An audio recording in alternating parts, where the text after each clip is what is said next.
Is corporate dentistry ruining this profession? Most dentists would probably say yes, but I actually don't really think that's true. Why does corporate dentistry exist?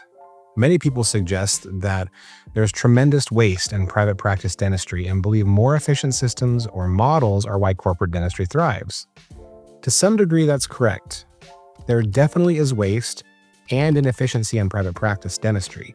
However, I believe the real reason corporate dentistry exists is that it's effectively serving a specific portion of the market.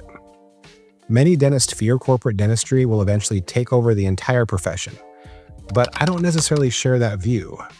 As long as dentistry, dental insurance, and the dental field remain separate from medicine, I don't think that we have to worry about following the same path that medicine has taken.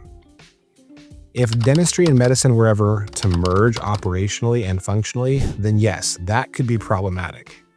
Let's look more closely at the role corporate dentistry currently plays in our market. Understanding this could help you determine if and how you can compete with them. Let's first consider the dental consumer. We know about half of consumers don't have dental insurance. Those without dental insurance tend to be less proactive with their dental care compared to those who have insurance. Because they're less proactive, they typically experience more dental emergencies. And when they do visit a dentist, their treatment plans are usually larger and more expensive. These consumers often treat dental care like visiting a retail establishment.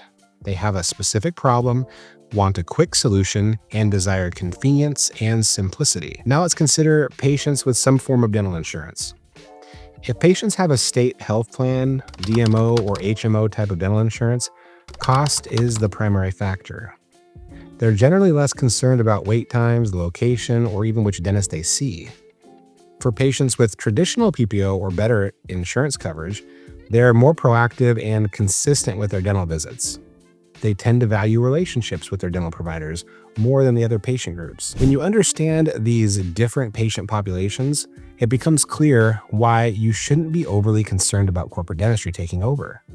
The only patient group where corporate dentistry has a substantial advantage is among those with state health plans and lower paying insurance types, such as capitation plans. Most private practice dentists can't afford to accept these plans. And these patients typically don't have strong preferences about their provider. In my opinion, corporate dentistry provides a valuable service by offering a dental home to these patients who might otherwise go untreated. Corporate dentistry has also done exceptionally well with uninsured patients. Why is this? Primarily because dentists haven't realized they can compete effectively for this group. It's an excellent pool of potential patients.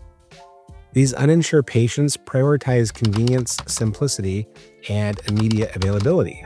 While price is important, visibility and quick access are even more critical.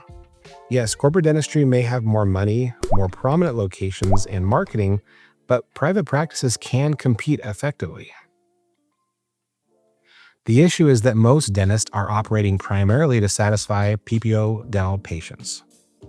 PPO patients tend to rely on word of mouth, referrals, insurance network participation, and proximity to their homes as they seek routine care over many years. Conversely, uninsured patients are looking for standout providers with strong social proof, great reviews, and popularity. They want immediate appointments, not a 3-week wait. PPO patients are more likely to wait for routine care, while uninsured patients face urgent needs won't wait. There's an easy way to limit corporate dentistry's growth.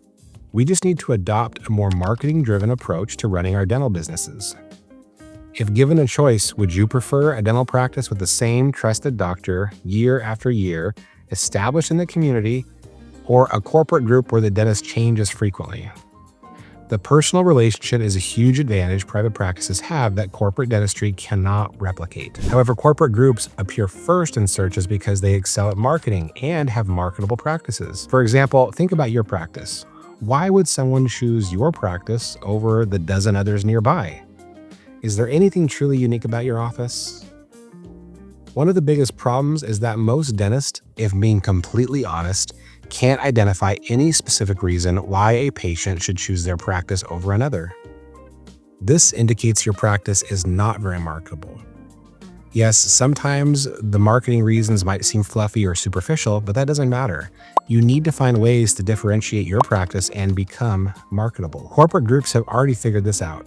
They know exactly why they stand out and why patients choose them. If dentists can embrace this approach, building marketable practices with a marketing-driven mindset, corporate dentistry won't grow significantly, and they will remain a minority in the dental market. However, if dentists continue focusing exclusively on PPO patients and practicing only in ways that cater to PPO needs, corporate dentistry will continue expanding into the void and capturing the remaining market. Corporate dentistry is effectively serving dental markets that private dentists often ignore.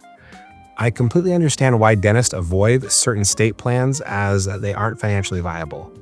Still, dentists should closely watch corporate practices because they're successfully targeting patients who don't have insurance or who highly value convenience. Trust me, this is a market you want to engage with. Far more people without insurance need dental care than those with insurance. Think about it this way. If you owned a butcher shop, would you target people who grill every night or health-conscious people who rarely eat meat? Dentistry often feels like we're fighting over a patient group that doesn't frequently require significant services. Why aren't we targeting the patients with substantial dental problems? While it might be easier to get paid for by insured patients, what's the point if they seldom need procedures? This is precisely why PPO-driven, hygiene-focused practices have the lowest profit margins.